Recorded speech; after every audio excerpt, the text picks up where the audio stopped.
કાયદાઓ. આમ જો તો લાગે કે કાગળ પર છાપેલા શબ્દો જ છે, એકદમ સીધું નહીં. પણ પછી સવાલ થાય કે આ શબ્દોનો ખરો મતલબ શું છે? વિધાનસભાએ જ્યારે કાયદો બનાવ્યો ત્યારે એમના મનમાં શું હતું એ નક્કી કરવું એ જ અઘરું છે.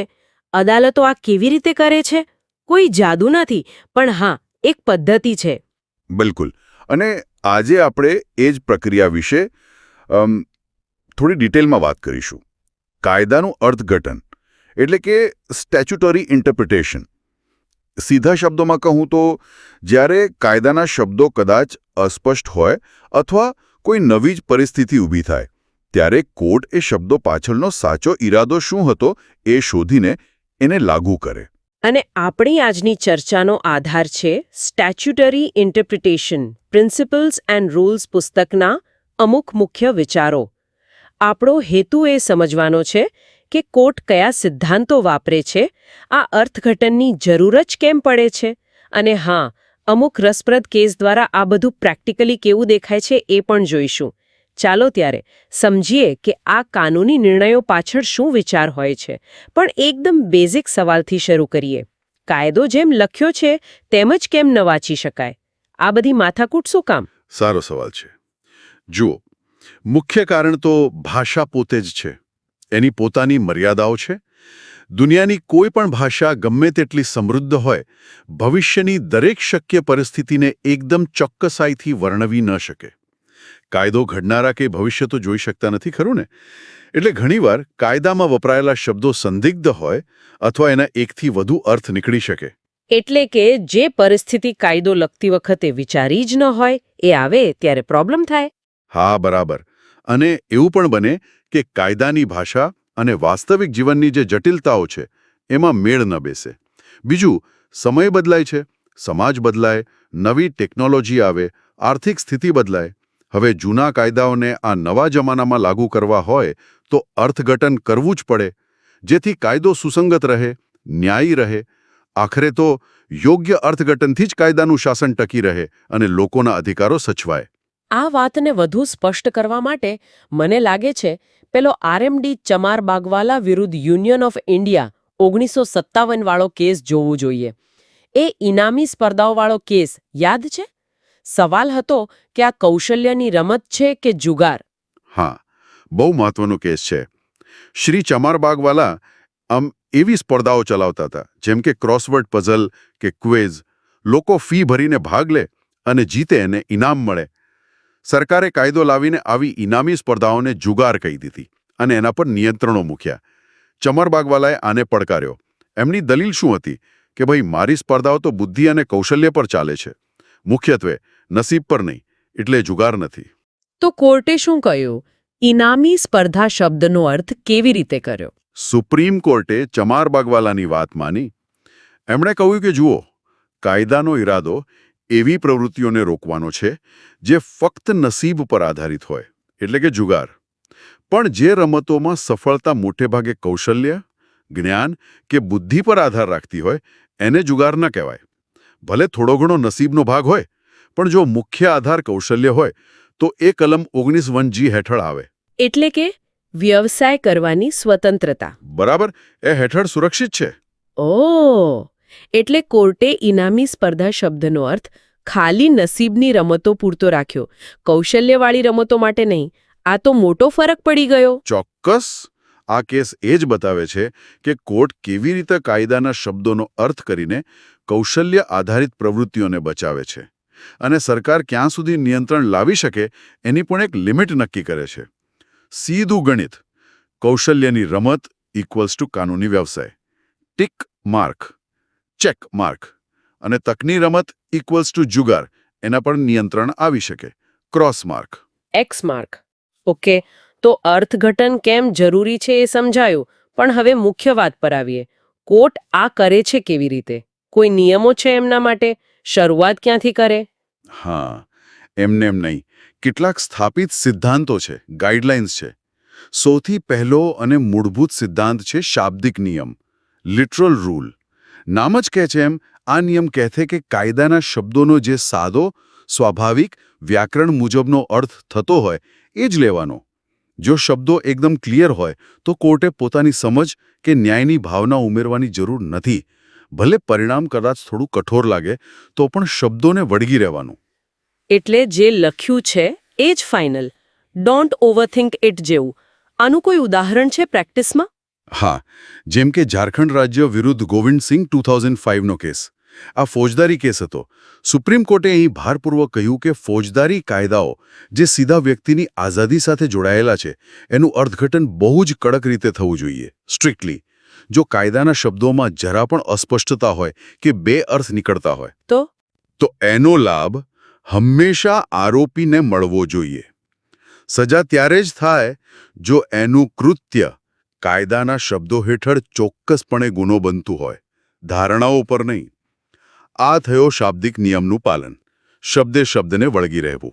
પણ માની લો કે કોઈ વાર શબ્દોનો સીધો અર્થ લઈએ તો પરિણામ સાવ અતાર્કિક આવે, વિચિત્ર લાગે, અથવા કાયદો જે કહેવા માંગતો તો એનાથી ઉલટું જ થાય, ત્યારે પણ શબ્દો જ પકડવાના? ના, બસ આ જ પોઈન્ટ માટે બીજો નિયમ છે. એ છે સુવર્ણ નિયમ, ગોલ્ડન રૂલ. આ શાબ્દિક નિયમનો જ એક અપવાદ કહી શકાય. એ કહે છે કે જો શાબ્દિક અર્થ લાગુ કરવાથી કોઈ ગંભીર ગૂંચવણ, વિરોધાભાસ કે સાવ અતાર્કિક પરિણામ આવતું હોય, એવું પરિણામ જે ધારાસભાનો ઈરાદો ન જ હોઈ શકે, તો કોર્ટ શબ્દોના સામાન્ય અર્થથી થોડું દૂર જઈ શકે છે. એવો અર્થ તારવી શકે જે પેલી અતાર્કિકતા દૂર કરે અને કાયદાના હેતુ સાથે સુસંગત હોય. એટલે કે જો સીધો રસ્તો ખાડામાં લઈ જતો હોય તો થોડો વાંકો વળવાની છૂટ. પણ આ છૂટ કેટલી? જજ પોતાની મરજી મુજબ અર્થ બદલી શકે? ના ના, એવું બિલકુલ નહીં. સુવર્ણ નિયમનો ઉપયોગ બહુ જ સાવધાનીથી થાય છે, અને ત્યારે જ જ્યારે શાબ્દિક અર્થ ખરેખર કોઈ ગંભીર સમસ્યા ઊભી કરતો હોય. આનો હેતુ જજને કાયદો ફરીથી લખવાની સત્તા આપવાનું નથી, બસ સ્પષ્ટ ભૂલ કે અતાર્કિકતા સુધારવાનો છે. ગ્રે વી પિયર્સન 1857 જેવા જૂના કેસમાં પણ આ વાત હતી કે જો અસ્પષ્ટતા હોય તો કાયદાનું ઉદ્દેશ્ય વધુ મહત્વનો બને છે. ઓકે, શાબ્દિક નિયમ અને જરૂર પડે તો સુવર્ણ નિયમ, સમજી ગઈ. પણ ઘણીવાર આપણે સાંભળીએ છીએ કે કોર્ટે કાયદાનો હેતુ જોયો. એ સમજવા માટે કોઈ ખાસ નિયમ છે? હા, અને એક ખૂબ જ મહત્વનો નિયમ છે, અનિષ્ટ નિવારણ નિયમ, મિસચીફ રૂલ. આ નિયમ હેડન્સ કેસથી પ્રચલિત છે. 1584નો કેસ છે, પણ આજે એટલો જ રેલેવન્ટ. આ નિયમ શું કહે છે કે જ્યારે કોર્ટ કાયદાનું અર્થઘટન કરે ત્યારે 4 વસ્તુ જોવાની. 1. આ કાયદો બન્યો એ પહેલા સ્થિતિ શું હતી? જૂનો કાયદો કેવો હતો? 2. જૂના કાયદામાં શું ખામી હતી, શું અનિષ્ટ હતું જે એ દૂર નહોતો કરી શકતો? એટલે કે શું પ્રોબ્લેમ હતો? હા, પ્રોબ્લેમ શું હતો? 3. એ પ્રોબ્લેમ દૂર કરવા સંસદે શું ઉપાય વિચાર્યો છે, એટલે કે આ નવો કાયદો. અને 4. આ ઉપાય પાછળનું સાચું કારણ શું છે, તર્ક શું છે? આ 4 સવાલોના જવાબ શોધીને કોર્ટે કાયદાનો અર્થ એ રીતે કરવો જોઈએ કે પેલી ખામી કે અનિષ્ટ દબાઈ જાય અને નવો ઉપાય સફળ થાય. ઓહો, એટલે જજ જાણે ડિટેક્ટિવ બનીને શોધે કે આ કાયદો કઈ સમસ્યા સોલ્વ કરવા માટે આવ્યો હતો. બરાબર સમજ્યા તમે. આ નિયમ કાયદાને ફક્ત શબ્દોના ઢગલા તરીકે નથી જોતો, એને એક સામાજિક સમસ્યાના ઉકેલ તરીકે જુએ છે. ધ્યેય એ જ કે કાયદો જે હેતુ માટે બન્યો છે એ હેતુ સિદ્ધ થવો જોઈએ. આ વિચાર મને ખાસ કરીને એવા કાયદાઓ માટે બહુ ઉપયોગી લાગે છે જે લોકોના ભલા માટે, કલ્યાણ માટે બન્યા હોય. ચોક્કસ. અને એ જ આપણને એક નજીકના નિયમ પર લઈ જાય છે, હેતુલક્ષી અથવા લાભકારી નિયમ, પર્પોઝિવ ઓર બેનિફિશિયલ રૂલ. આ નિયમ કહે છે કે જ્યારે કોર્ટ કલ્યાણકારી કાયદાઓ, વેલફેર લેજિસ્લેશન અથવા સામાજિક સુધારાના કાયદાઓનું અર્થઘટન કરતી હોય ત્યારે એણે એવો અર્થ અપનાવવો જોઈએ જે કાયદાના મૂળ હેતુને સૌથી વધુ પ્રોત્સાહન આપે અને જેમના ફાયદા માટે એ બન્યો છે એ વર્ગ સુધી એનો લાભ પહોંચે. આનું કોઈ ઉદાહરણ આપી શકશો? Workmen of Dimakuchi tea estate versus Assam રાજ્ય 1958 વાળો કેસ જુઓ. આ કેસ ઔદ્યોગિક વિવાદ અધિનિયમ 1947ના અર્થઘટનનો હતો. ચાના બગીચાના કામદારોએ અમુક માંગણીઓ માટે હડતાળ કરેલી. સવાલ એ હતો કે એમની માંગણીઓ આ કાયદા હેઠળ ઔદ્યોગિક વિવાદ ગણાય કે નહીં. સુપ્રીમ કોર્ટે અહીં લાભકારી અર્થઘટન કર્યું. એમણે કહ્યું કે આ કાયદો બન્યો છે જ કામદારોના હિતો સાચવવા અને ઔદ્યોગિક શાંતિ જાળવવા. એટલે વિવાદ શબ્દનો અર્થ સંકુચિત ન કરાય. કામદારોની જે વાજબી ફરિયાદો હોય એને સમાવી લેવી જોઈએ. આમ કોર્ટે કાયદાના હેતુને ધ્યાનમાં રાખીને ઉદાર અર્થઘટન કર્યું. સમજાયું. પણ ક્યારેક એવું ન બને કે એક જ કાયદામાં બે અલગ અલગ કલમો હોય અને બંને એકબીજાની વિરુદ્ધ જતી હોય એવું લાગે, ત્યારે શું કરવાનું? હા, બને છે એવું. કાયદો ઘડતી વખતે ક્યારેક આવી અસંગતતાઓ રહી જાય છે. આવી સ્થિતિ માટે છે સુમેળભર્યું અર્થઘટનનો સિદ્ધાંત, હાર્મોનિયસ કન્સ્ટ્રક્શન. આ સિદ્ધાંત શું કહે છે કે જો એક જ કાયદાની બે જોગવાઈઓ વચ્ચે દેખીતો વિરોધ લાગે તો કોર્ટે બંનેનું એવું અર્થઘટન કરવાની કોશિશ કરવી જોઈએ જેથી બંને શક્ય હોય ત્યાં સુધી અમલમાં રહે. કોઈ પણ જોગવાઈ સાવ નકામી ન બની જાય. એટલે કે બંનેને સાથે રાખવાનો પ્રયાસ કરવાનો, કોઈ એકને રદ કર્યા વગર. બરાબર. જાણે કે કાયદાના જુદા જુદા ભાગો વચ્ચે સુમેળ, હાર્મની બનાવવાની કોશિશ કરવાની. વેંકટરમણ દેવરૂ વિરુદ્ધ મૈસૂર રાજ્યો 1958 આનું ક્લાસિક ઉદાહરણ છે. એક બાજુ રાજ્યોનો બનાવેલો મંદિર પ્રવેશ અને નિયમનનો કાયદો હતો. બીજી બાજુ બંધારણની કલમ 26 જે ધાર્મિક સંપ્રદાયોને પોતાની ધાર્મિક બાબતોનું સંચાલન કરવાની સ્વતંત્રતા આપે છે. એટલે ટકરાવ હતો. હા. સુપ્રીમ કોર્ટને સુમેળભર્યું અર્થઘટન વાપર્યું. એમણે કહ્યું કે રાજ્ય મંદિરોના જે ધર્મનિરપેક્ષ પાસાઓ છે, જેમ કે ફાઇનાન્શિયલ મેનેજમેન્ટ, એનું નિયમન કરી શકે, પણ જે ધાર્મિક વિધિઓ છે, આંતરિક ધાર્મિક સંચાલન છે, એ ધર્મની બાબતોમાં રાજ્ય દખલ ન કરી શકે. આમ કોર્ટે રાજ્યની સત્તા અને ધાર્મિક સ્વતંત્રતા બંને વચ્ચે એક બેલેન્સ બનાવ્યું. વાહ, આ તો ખરેખર રસપ્રદ છે. આ બધા નિયમો જોતા લાગે છે કે અર્થઘટન એ ખાલી શબ્દોની રમત નથી. સંદર્ભ, હેતુ, પરિણામ બધું જ જોવાનું છે.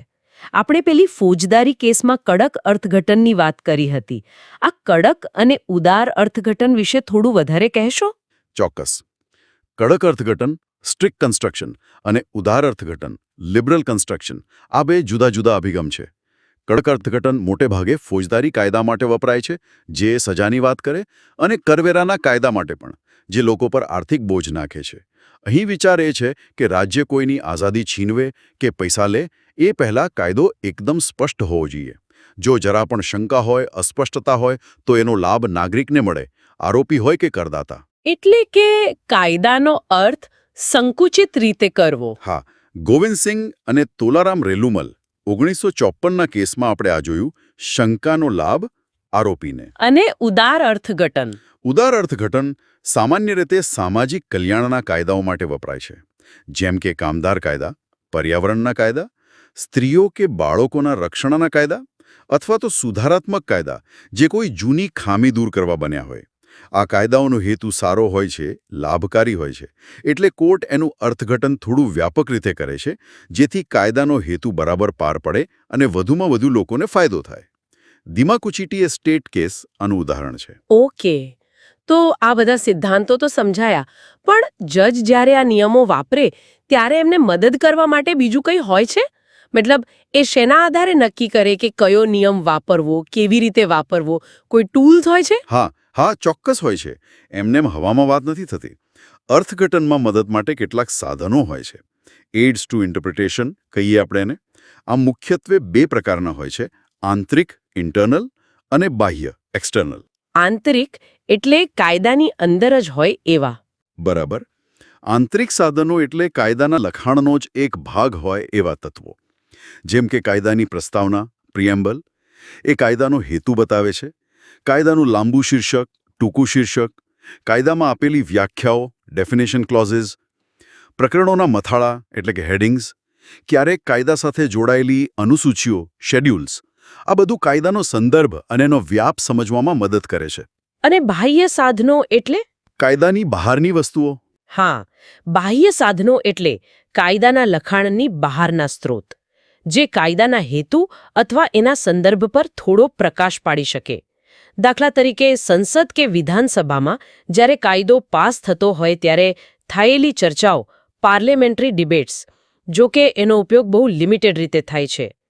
કાયદો બનતા પહેલા જે કમિટી બની હોય એના રિપોર્ટ, કમિટી રિપોર્ટ્સ, એ વિષય પરના જૂના કાયદાઓ, ડિક્શનરી જો કોઈ શબ્દનો ખાસ અર્થ જાણવો હોય, અથવા તો આંતરરાષ્ટ્રીય સંધિઓ જો કાયદો એના અમલ માટે બન્યો હોય.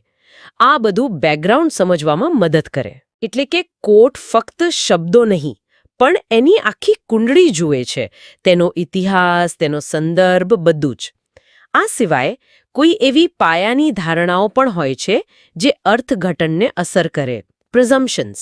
હા, કેટલીક મૂળભૂત કાનૂની ધારણાઓ છે જે કોર્ટ ધ્યાનમાં રાખે છે, સિવાય કે કાયદામાં સ્પષ્ટપણે એનાથી ઉલટું લખ્યું હોય. જેમ કે એવી ધારણા હોય છે કે ધારાસભા હંમેશા ન્યાયી અને વાજબી કાયદો જ બનાવવા માંગે છે. તે ભૂતકાળની અસરથી કાયદો લાગુ કરવા નથી માંગતી. નોન રિટ્રોસ્પેક્ટિવિટી જેને કહેવાય. તે પોતાના દેશના નાગરિકો પર જ કાયદો લાગુ કરવા માંગે છે. પ્રાદેશિક મર્યાદા. અને તે આંતરરાષ્ટ્રીય કાયદાઓનું સન્માન કરવા માંગે છે. આ બધી ધારણાઓ એક પ્રકારનો આધાર પૂરો પાડે છે. ઓકે. આપણે ઘણા બધા નિયમો, કેસો અને સાધનોની વાત કરી. બહુ બધી માહિતી છે. તો આ બધાનો સાર શું નીકળે? આટલી બધી જટિલ પ્રક્રિયા છે, પણ એનો અંતિમ લક્ષ્ય શું છે? સારાંશ એ જ છે કે કાયદાનું અર્થઘટન એક કાનૂની સિસ્ટમનું આમ કહીએ તો હૃદય છે. એ ખાતરી કરે છે કે કાયદા ખાલી કાગળ પર ન રહે, પણ વાસ્તવિક જીવનમાં ન્યાયી રીતે લાગુ થાય. અને આ કોઈ મનસ્વી પ્રક્રિયા નથી. એ સ્થાપિત સિદ્ધાંતો પર આધારિત છે. શાબ્દિક, સુવર્ણ, અનિષ્ટ નિવારણ, હેતુલક્ષી, સુમેળભર્યો અર્થઘટન. જજ આ સિદ્ધાંતો અને મદદ માટેના સાધનોનો ઉપયોગ કરીને ધારાસભાનો મૂળ ઇરાદો શું હતો એ સમજવાની કોશિશ કરે છે. અને આ બધી મહેનતનો છેવટનો ગોલ શું? છેવટનો ગોલ એ જ કે કાયદાનો અમલ સુસંગત રીતે થાય, તાર્કિક રીતે થાય અને ન્યાયપૂર્ણ રીતે થાય. જેથી કાયદાનો જે મૂળ હેતુ હતો, ભલે એ સમાજનું રક્ષણ હોય, નાગરિકોના અધિકારોનું જતન હોય કે પછી સામાજિક કલ્યાણ હોય, એ હેતુ સિદ્ધ થાય. અર્થઘટન એક રીતે કાયદાને જીવંત રાખવાની પ્રક્રિયા છે. આખી ચર્ચા ખરેખર બહુ જ રસપ્રદ રહી. અને એનાથી એક વિચાર મનમાં આવે છે. કાયદો જે રીતે લખાય છે અને પછી જે રીતે એનું અર્થઘટન થાય છે, એ જોતા શું આપણે કાયદાને જોવાની રીત બદલવી જોઈએ? શું કાયદા ફક્ત સ્થિર નિયમો છે કે પછી કોર્ટ દ્વારા સતત આકાર પામતા જીવંત સાધનો છે? અને બીજું કે આ અર્થઘટનના નિયમો વિશે જાણ્યા પછી હવે જ્યારે આપણે કોઈ મોટો કાનૂની ચુકાદો વાંચીશું કે સાંભળીશું, તો શું એ થોડો ઓછો રહસ્યમય લાગશે? કદાચ કાયદાની આ ગતિશીલ પ્રકૃતિ પર વિચાર કરવો એ જ આ ચર્ચાનો સાચો બોધ છે.